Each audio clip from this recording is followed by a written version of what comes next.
Vamos a abrir el Evangelio según San Lucas, el capítulo 2.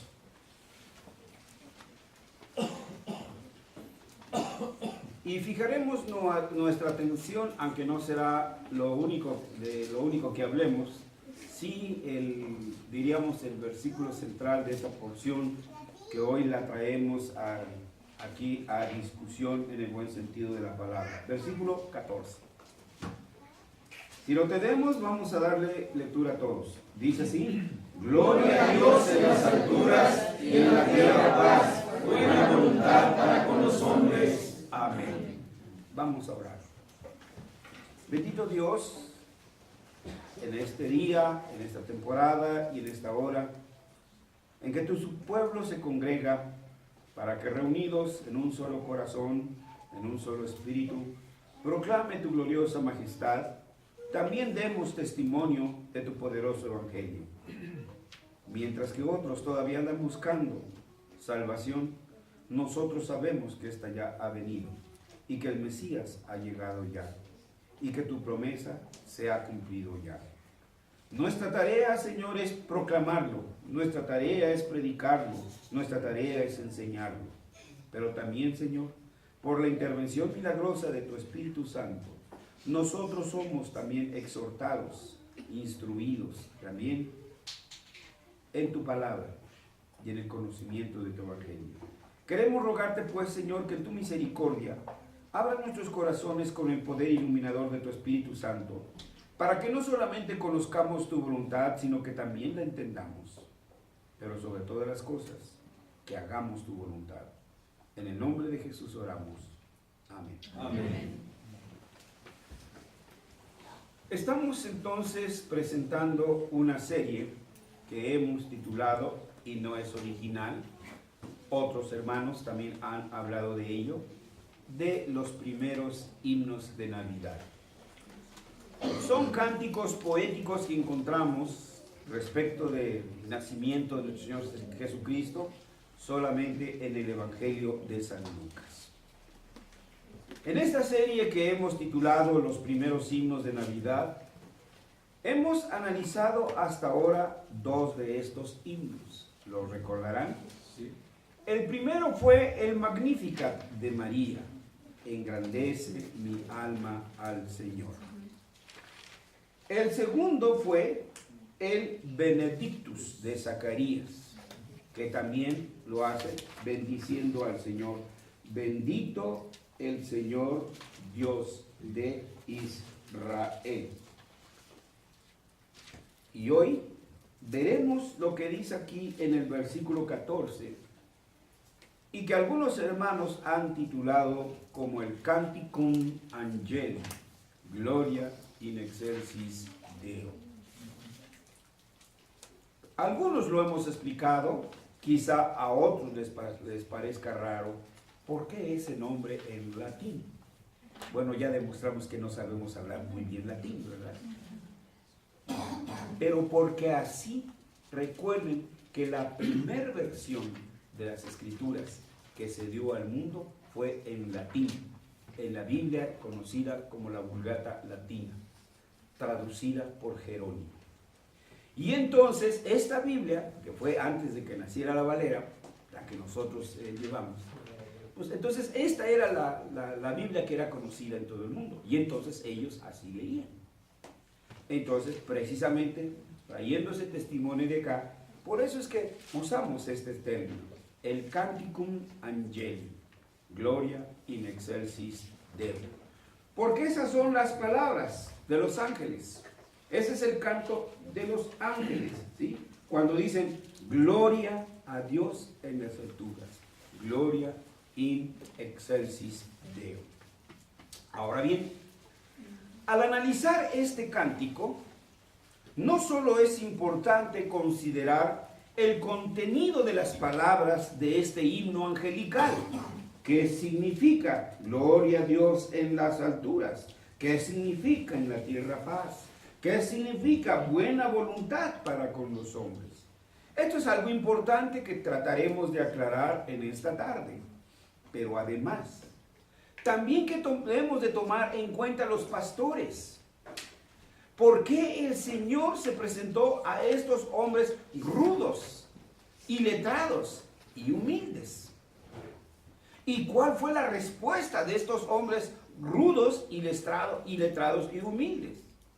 ¿Y qué es lo que nosotros tenemos que aprender de esta manifestación del Evangelio del Señor? Primeramente, hermanos, debemos tener presente que la mayoría de la gente consideraba a los pastores como las personas de una clase social baja, hasta diríamos de una manera despectiva, que era gente iletrada y en algunos casos hasta analfabeta. Tan baja era su condición que en el ambiente jurídico de Israel no se les confiaba como testigos de validez en un tribunal de justicia. Usted tenía que citar a otras personas para ser sus testigos, pero un pastor, ¿cómo? Es de baja condición social y de humilde origen. También se debe tener presente que debido a su tipo de trabajo y el lugar de trabajo al aire libre, no podían cumplir la ley ceremonial de la misma manera que los sacerdotes. Y la poca oportunidad también para asearse.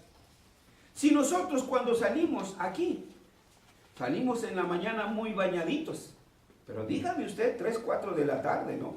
Hazte payasito, ¿verdad? ¿Sí? Porque ya ni con Chanel número 4 del 5, no sé cuál prefieran las damas, mucho menos me sé de los caballeros. Entonces vean, pues era gente que no le permitían alejarse. En cambio los sacerdotes, recordarán, la ley ceremonial exigía, primero que se bañaran, ¿recuerdan? Y luego que se pusieran ropas especiales, también. Tercero, además que se santificaran, que pidieran perdón por sus pecados. Todo esto no lo podían seguir al pie de la letra los pastores. Entonces, pues es de considerarse cómo es posible que el Redentor es anunciado a estas personas. Como resultado de todo esto, los pastores tenían una reputación no muy buena, que digamos. La reputación que ellos tenían era de ser gente impura. Sin embargo, vemos por el testimonio de las Escrituras que Dios anuncia la llegada del Mesías a los marginados sociales, aquellos a quienes no se les incluía en sus círculos sociales. Y por extraño que les parezca, triste y lamentablemente, aún hoy en día existen iglesias elitistas. Iglesias donde a usted no le permiten entrar.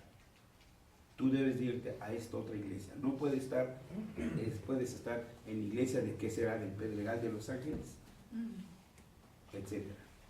Los hay, hermanos. Por extraño que les parezca.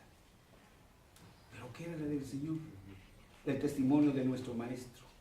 Lo que el hombre tiene por despreciable, él era entonces a quienes iba. No es que dijera que los ricos no merecieran salvación o no la necesitaran, o a los aristócratas, sí, pero también los pobres, pero también la gente humilde. Es cosa entonces significativa que esto tiene relación con las profecías. Y miren ustedes, por ejemplo, Jeremías 33:12, el profeta menciona a los pastores que pastarán sus ganados y que los pastores aún contarán sus ganados. Veamos en qué contexto se dijo esto. ¿Alguien puede buscar Jeremías 33? Así dice Jehová de los ejércitos: en este lugar desierto, sin nombre y sin animal, y en todas sus ciudades aún habrá cabañas de pastores que hagan pastar sus ganados. Gracias. dicho fuera de contexto, no parece tener significado para nosotros. Pero uno, no se olvide que la narrativa aquí de Jeremías nos muestra que eran tiempos de desolación y de cautiverio para Israel. ¿Recuerdan cuando también vende sus propiedades el profeta? Estando cautivos, ¿quién querría comprar? Pero compraba como testimonio que a la redención, a la restauración. Si vemos un poquito adelante de este versículo que leímos, por ejemplo, mejor dicho atrás, perdón, en el 13. Bueno, desde el 12 para que lo tengamos. Dice ahí, así dice Jehová de los ejércitos, en este lugar desierto. Ustedes han visto escenas de la Segunda Guerra Mundial, de los bombardeos sobre Inglaterra, primero por las fuerzas del eje, Hitler y demás. Después Berlín por las fuerzas aliadas. Cuando uno las ve, y eso que son películas, mejor dicho, escenas recreadas. Ahora que las hubiéramos visto, quién sabe cómo hubiera quedado nuestro corazón. El sismo reciente que acabamos de ver, los edificios colapsados, parecía que los habían bombardeado. Bueno, así estaba este pueblo, Israel. Todo desierto. ¿Quién iba a pensar en ganados? Si lo que querían encontrar, por ejemplo, por ahí, un pedazo de tortilla, de pan para poder comer. Pensar en una barbacoa, uy, hoy para nosotros está prohibido, hermano, ¿sí? Comer barbacoa. Está a precio de euro, ¿verdad? Me parece. No, miren, hermanos, seamos honestos. No cualquiera puede comer barbacoa, ¿no? Nomás vean a cómo está. Bueno, sí, ¿verdad? Los taquitos. Con una fuerte, un acorazado, ¿verdad? Con doble refuerzo, tripo, y una tirita de barbacoa ahí. Una tirita, pero ya dice, se hace las ilusiones que comió un taco de barbacoa. Su consomé, ¿no? Con 2 litros, ojalá y fuera de electropura, pero la mejor es de la llave, y su poquito así de esencia de consomé, y ya se hizo la ilusión que tomó consomé. Entonces, pensar en pastores que tuvieran ganado, no, hermanos, ¿cómo es posible, no? Entonces, vean, conecten, hermanos, conecten cómo era entonces, y cuando se anuncia esta profecía, pues, ¿quién lo va a creer? Lo mismo que le pasó a Zacarías. ¿Vas a ser papá? Más de 100 años. A Elizabeth, vas a ser mamá. Más de 90 años. Los médicos aquí saben que fisiológicamente eso es imposible. Pero estamos ante un Dios de milagros. Porque para Él nada hay imposible. Entonces, hablar de ganados era hablar de un milagro. Pero aquí, cuando Israel no tenía ninguna esperanza y ni se asomaba siquiera por ahí que alguien tuviera, está entonces la promesa. ¿Sí? En las ciudades de las montañas, en las ciudades de la Cefela, en las ciudades del Negev, en la tierra de Benjamín y alrededor de Jerusalén, y en las ciudades de Judá, aún pasarán ganados por las manos del que los cuente, ha dicho Jehová. Ahora situémonos, ¿sí? Viajen, hermanos, viajen a Israel de esa época. Era una nación conquistada, era una nación subyugada por un ejército, el ejército más poderoso de ese momento, los romanos, sanguinarios, hermanos, ¿sí? Porque así les hace luego el corazón duro, ¿sí? Así que entonces, y hablar que hubiera todavía todo esto, bueno, ¿qué es lo que vemos aquí? Simple y llanamente, el cumplimiento de las profecías.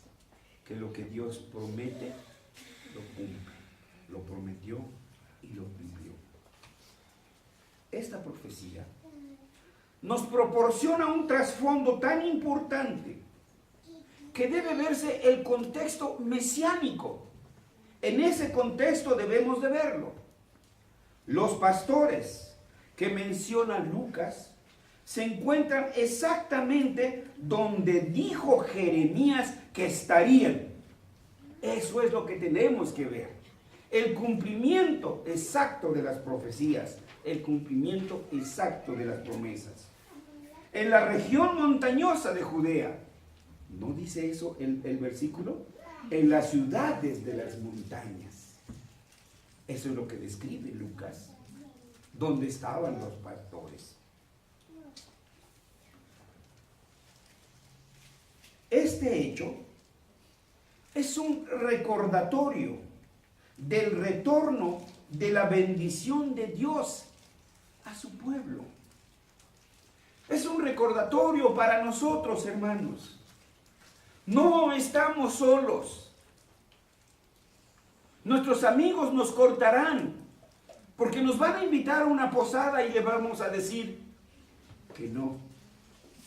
Bueno, quiero creer que van a decir que no, hermanos. Porque los van a invitar a un bailongo, a un pachangón, y ustedes van a decir no. ¿Por qué? Porque esperamos las bendiciones de Dios. ¿Sí? Porque sabemos que cerca de Dios seremos más bendecidos. Porque donde no hay bendición, ¿qué hay? Si no estás con Dios, no hay bendición. Y si no hay bendición, ¿qué hay? Maldito el que se aparta de Jehová. Así de sencillo, hermanos. Entonces, esto es lo que debemos de recordar nosotros. Esta es temporada de fidelidad. Esta es temporada de firmeza. Ay, que mi compadrito de antes de que fuera cristiano. No, nuestra fidelidad es que al evangelio, hermanos. Esta es nuestra familia, lo dijo Jesús. Esta es la iglesia de Jesucristo. Solo hay de dos, la tesis y la antítesis. No, la tesis es otra cosa. La tesis o la antítesis. Solo hay hijos de Dios o punto. ¿Quién es su amigo? ¿Un hijo de Dios o un hijo de Jezabel? Pues es lo que debemos tener muy en cuenta. Ahora bien, ellos, su pueblo, han estado en el exilio, pero regresarán y experimentarán las bendiciones que acompañan a una buena vida y a una buena tierra, que incluye a los pastores que cuidan a las ovejas. Esta profecía conecta pues muy bien con la historia de la Navidad registrada por Lucas. ¿Sí podemos ver la relación, hermanos? O lo cuento con palitos, bolitas, manzanas y naranjas. Pero vean ustedes, ahí está la relación. Leímos Miqueas, pero tú, Belén Efrata, pequeña para estar entre las familias de Judá. Ahí está la profecía. Más de 400 años, más de 500 años anunciada. ¿Y dónde nació Jesús? En Belén de Judá. Ahora vamos con los ángeles. Los ángeles anuncian a los hombres. ¿A quiénes le anuncian? A hombres que ni eran sacerdotes, que ni eran escribas, ni pertenecían a la aristocracia farisea. Eran simplemente pastores. Hombres y mujeres comunes, como usted y como yo. No corrientes, porque luego dice por ahí comunes y corrientes. No, no somos corrientes. Porque somos linaje escogido. Real sacerdocio. ¿Sí? Corrientes ellos, nosotros no. ¿Sí?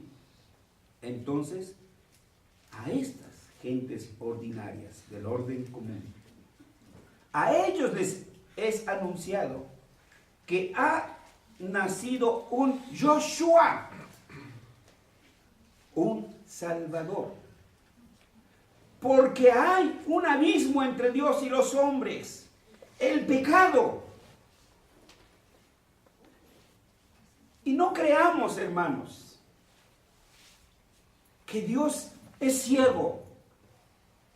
Dios tiene en cuenta su pecado. Y su pecado será siempre un abismo. Su pecado y nuestro pecado será siempre un estorbo para acercarnos a Dios, el Santísimo. Ninguno en pecado puede acercarse a Dios. Como el de la lepra, ¿recuerdan? Tenía que traer una campanita y al acercarse, ¿qué tenía que gritar? Y otra palabra. Inmundo. Inmundo. Pero ¿cuál es la noticia? Ha nacido un Joshua, el que ha lavado tu pecado, el que ha perdonado tu pecado. Tú nunca vas a poder perdonar, limpiar tus pecados, jamás. El daño que hiciste, lo hiciste. ¿Qué le dijo el profeta Natán a David? Tú eres ese hombre. Pero inmediatamente le da la noticia: Dios ha remitido tu pecado. Eso es lo que los ángeles, entonces, eso es lo que los ángeles están ahí anunciando, ¿sí? Que ha nacido un Salvador. ¿De qué? Para limpiarnos del pecado. No solamente en su dimensión moral y personal, del corrupto, del blasfemo, del adúltero, del ladrón, que todas esas cosas son pecados, sí, pero también del pecado en su dimensión universal. Hemos sido remisos y omisos para cumplir el mandato cultural. Hemos sido omisos y remisos para pugnar por el reino de Dios. Solo nos ha preocupado, ¿sí?, nuestra expresión cúltica, y lo demás creemos que no es importante. La Escritura es muy clara, dice: no había hombre en la tierra para qué la trabajara. La Escritura es muy exacta al decir: tomó pues Jehová Dios al hombre y lo puso en el huerto del Edén, ¿para qué? ¿Dónde están sus obras en el reino? ¿Para quién trabaja usted? Le pregunto. Es seria la pregunta y es directa. Y no me estoy volteando para que ahí como que las nubes me están hablando. Es directo para nosotros. ¿Para quién trabajamos? Tomemos nota de eso, hermanos. Eso también es pecado, hermanos. No ver nada por el reino, no hacer nada por el mandato cultural, no hacer nada por restaurar la creación. La creación sigue gimiendo y nosotros no estamos haciendo nada. Eso también es pecado. Y el único que nos puede restaurar en nuestro oficio de profetas, reyes y sacerdotes es nuestro Señor Jesucristo. Y esa es la noticia que los ángeles están dando. Entonces, ha nacido un Salvador para sacarnos de ese pecado en su dimensión universal y el pecado de una nación que, debiendo de ser luz a las naciones, fueron arrastrados hacia el modo pecaminoso del estilo de vida de las naciones paganas. Los ángeles han anunciado que ha llegado el Mesías. Miren, ahí donde dice en Lucas 2, versículo 11, que os ha nacido hoy en la ciudad de David un Joshua, que es el Mesías. No, espérense, ahí dice Cristo, ahí no dice el Mesías. Sí, pero acuérdense que el Nuevo Testamento fue escrito en griego. Pero el Mesías, Cristo, en hebreo es Meshia. Meshia en griego es Christos, no Cristo como lo decimos nosotros. Nos enseñaron a decirlo así, pero es Christos, ¿sí? Porque la ji, eso, suena ji, no che de chivo, es Christos. Entonces lo que están diciendo los ángeles, ¿ustedes creen que los pastores sabían griego? Entonces les dijo que ha llegado el Mesías, que ha llegado el Mesías. Entonces los pastores anunciaron, ha venido el Joshua. Ellos sabían lo que eso significaba. Ha llegado el Mesías, ha llegado el Mesías. Pero todavía aún más, hermanos, ¿sí? Los ángeles anuncian que ha llegado el Mesías, que en griego es Christos, y que nosotros pronunciamos. Pero también ha llegado ¿quién? Dice que es Señor. ¿Qué significa eso de Señor? La versión del himno de Navidad conocido como Gloria in excelsis Deo, que es un villancico de Inglaterra y que se dice fue transliterado de una frase aramea. Bueno, si no es villancico de Inglaterra, reclámenle al maestro Corona, porque yo se lo copié a él. ¿Sí?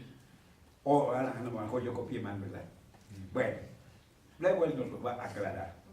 Decíamos entonces, en la versión Vulgata latina leemos Gloria in excelsis Deo. En la versión del griego koiné leemos Doxa en epistosis Deo. Y en hebreo Kabod Elohim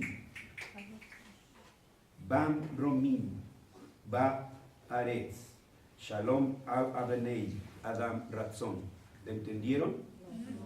Yo tampoco. Que vamos a tomar unas clases de hebreo.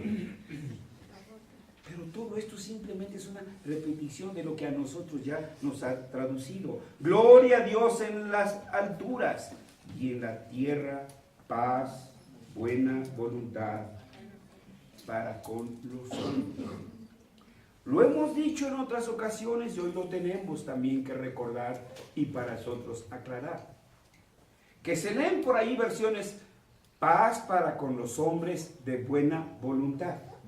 ¿No les ha tocado verlo así? Pero no es así. Porque la Escritura no dice paz para con los hombres de buena voluntad. Los hombres no tienen buena voluntad. Es Dios quien se acerca a los hombres. Por eso vamos a verlo con cuidado.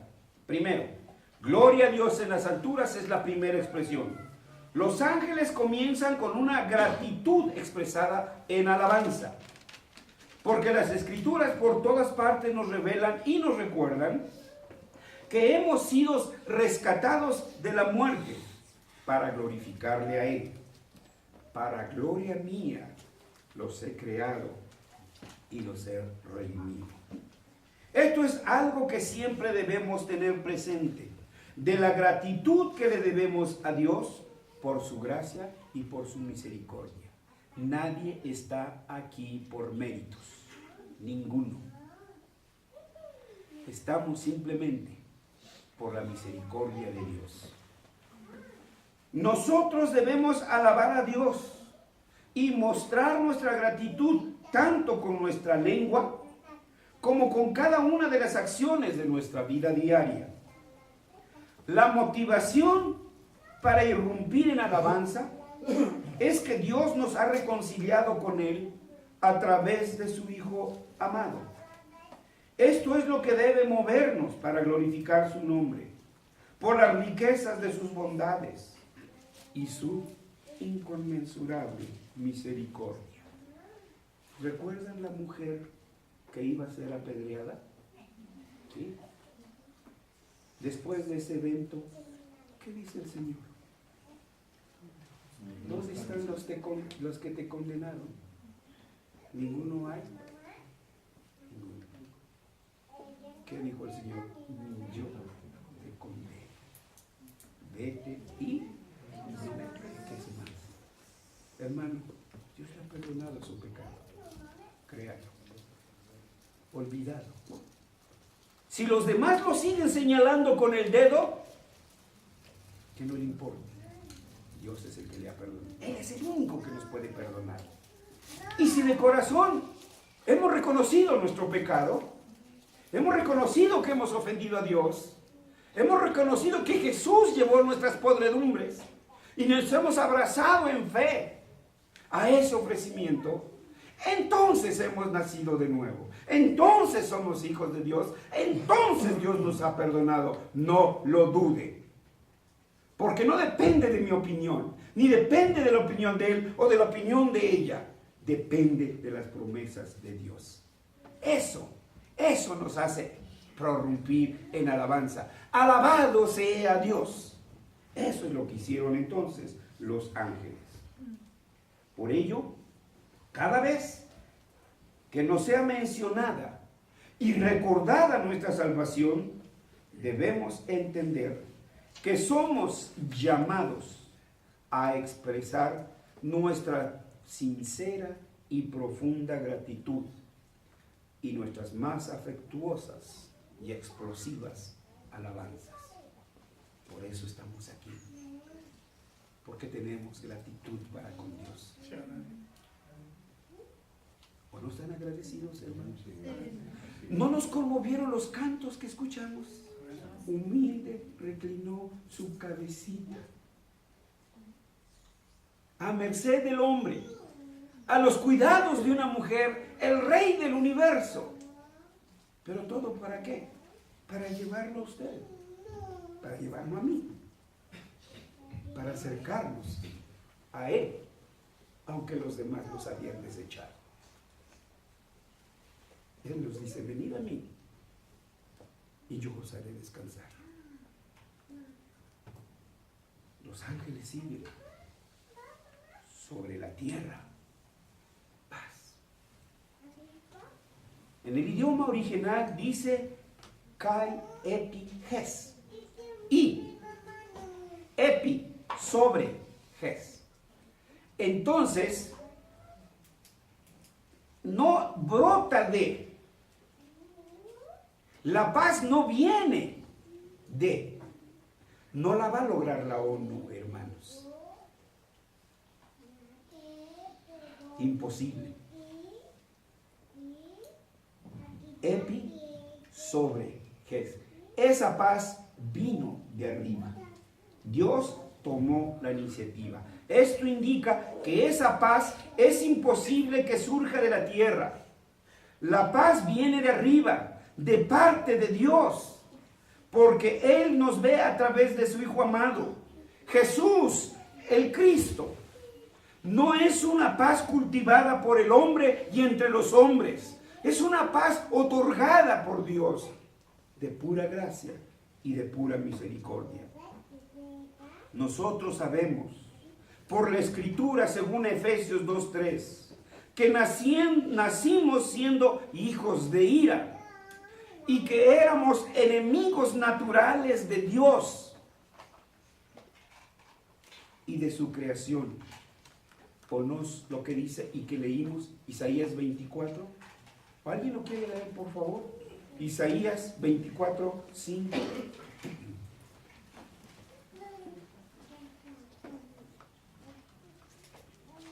Esgrima.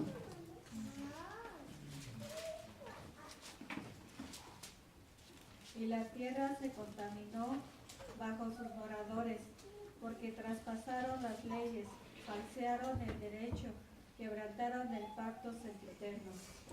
La tierra se contaminó, hermanos. Tomemos esto muy en serio, hermanos. No seamos místicos nada más. Ay, mi pecado, mi blasfemia, sí, todo eso es pecado. Pero ¿qué de la creación, hermano? Yo le pregunto directo a usted, ¿qué ha hecho por restaurar la creación? ¿Qué ha hecho por rescatar la educación, por rescatar la economía, por rescatar la política? Ustedes ya vieron, ya empezaron los chapulines y ya se definieron. Dejaron su cargo, ¿para qué? Pues para irse por la grande, ¿verdad?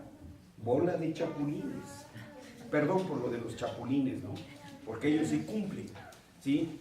Con el decreto del Señor. No podían esperarse, no pueden esperarse a terminar completito su periodo. No, porque se le van otros 6 años, ¿no? Se le van otros quién sabe cuántos años. No, tiene que ser ahora. Cuando los ángeles pronuncian sobre la tierra paz, La intención es informarnos que tanto nosotros, es informarnos que nosotros confiemos en la gracia de Dios a través de su Hijo. Que nuestros corazones no se vean turbados, ni por los problemas, ni por las tentaciones, ni por los peligros, porque la fe en las promesas de Dios y la seguridad de su paz traerá tranquilidad a nuestro corazón. ¿Se acuerdan cuando Nehemías y Esdras regresaron y empezaron a reconstruir el muro de Belén? Como unos hombres por ahí fueron, te vienen persiguiendo, te van a matar, ahí viene la PFP. Sí. Te van a dar cranky. Eso le dijeron, ¿no? ¿Y qué dijo Nehemías? Bueno, ahí nos vemos, me voy a esconder. Siguió. Pero no se escondió tampoco. ¿Recuerdan? En una mano tenía ¿qué? Su AK-45. Y en otra, su cuchara, pegando tabique. ¿Ven? Hermanos, sí tenemos que ver en todas esas dimensiones. Tenemos que seguir pugnando y trabajando por el reino. Pero no deben de asustarnos, hermanos. Porque nosotros dependemos de Dios. Y punto. Y no más. Confiemos en sus promesas. Aun cuando veamos nubarrones. Pero hay otra frase que también no podemos dejar de mencionar. Los ángeles dijeron, entre los hombres, buena voluntad. No dice entre los hombres de buena voluntad, sino entre los hombres. Ha venido la buena voluntad de Dios. Tú estás aquí por su gracia. Tú estás aquí por su misericordia. Eso te une. Porque yo he sido objeto de la gracia de Dios. Usted ha sido objeto de la gracia de Dios. Todos hemos sido objetos de esa gracia y de esa misericordia. Por eso prorrumpimos en alabanza. Por eso hay buena voluntad para usted y para mí. Esta frase se refiere a que de parte de Dios hay buena voluntad para con los hombres. No es que los hombres sean generadores de buena voluntad, capaces de amarse por ellos mismos. No me digan, hermanos, sino que la gracia de Dios transforma nuestros corazones y somos puestos en capacidad de amar a nuestro prójimo. Si amamos a Dios, amaremos lo que Dios ama. Y esto traerá paz entre hombre y hombre. Cuando los ángeles dicen entre los hombres buena voluntad, quieren indicar que esa buena voluntad viene de la gracia de Dios. Porque el profeta ha dicho, no hay paz, dijo mi Dios, para el impío, ni la habrá. Si usted la busca en otra parte, no la encontrará. Solo en Jesucristo, el Hijo de Dios, quien ha llevado nuestros pecados y que nos ha reconciliado con Dios. Por eso, nosotros celebramos esta temporada y nos preparamos para celebrar la Navidad. Pero no se nos olvide lo que significa celebrar. Johnny Walker, ¿sí? Chivas Regal del 18. No, son 3 R's, hermanos. Recordar, reconocer y regocijarse. Recuerde quién era antes de que Cristo viniera a su encuentro. Piense un momentito, lo voy a dejar. No, aquí nos vamos a pasar hasta la otra, la Navidad, ¿verdad? Se empiezan a recordar cada uno de sus pecados. Pero sí pensemos, hermano. ¿Sí? ¿Pero qué? Reconozca que a pesar de sus pecados, Dios lo amó, Dios lo amó, y Dios la ama, y Dios nos perdonó nuestros pecados. Recordar entonces nuestro pasado y reconocer quiénes eran y quiénes somos ahora por la gracia de Dios, debe entonces llevarnos a irrumpir en un gozo inefable, como lo hicieron los ángeles. Gloria in excelsis Deo. Quiero advertirle algo también, hermano. Si usted no tiene nada que celebrar, es porque no le ha amanecido. Y es digno de tenerle lástima, porque su corazón está amargo. Y un corazón amargo pudre el alma. Pero aquí están las aguas. Dice nuestro Señor Jesucristo: el que cree en mí, de su interior correrán ríos de agua viva. Por eso, este es un llamado del Señor para nosotros al arrepentimiento. Arrepintámonos de nuestros pecados, confesemos nuestros pecados, pero también es un llamado a la conversión. Deje su pecado, deje su pasado y vuélvase a Jehová, que es amplio y perdonable. Oremos.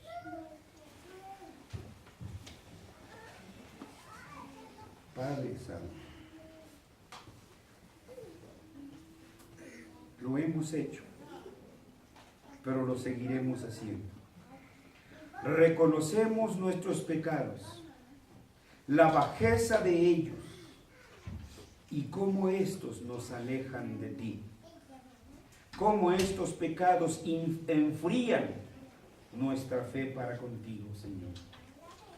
Y por eso aquí y ahora te pedimos perdón.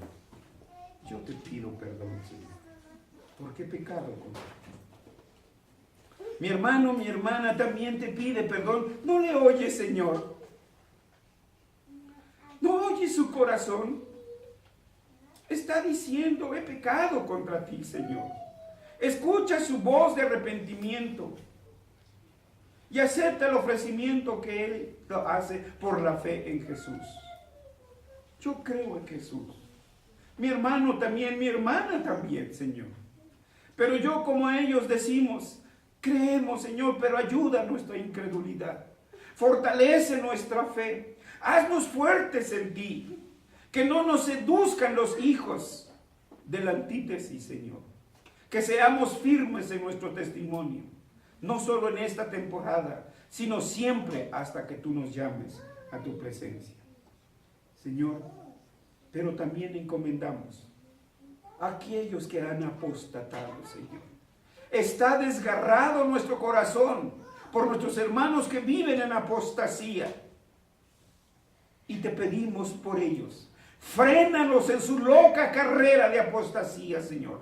Páralos y hazles el stop y tráelos a tu regazo.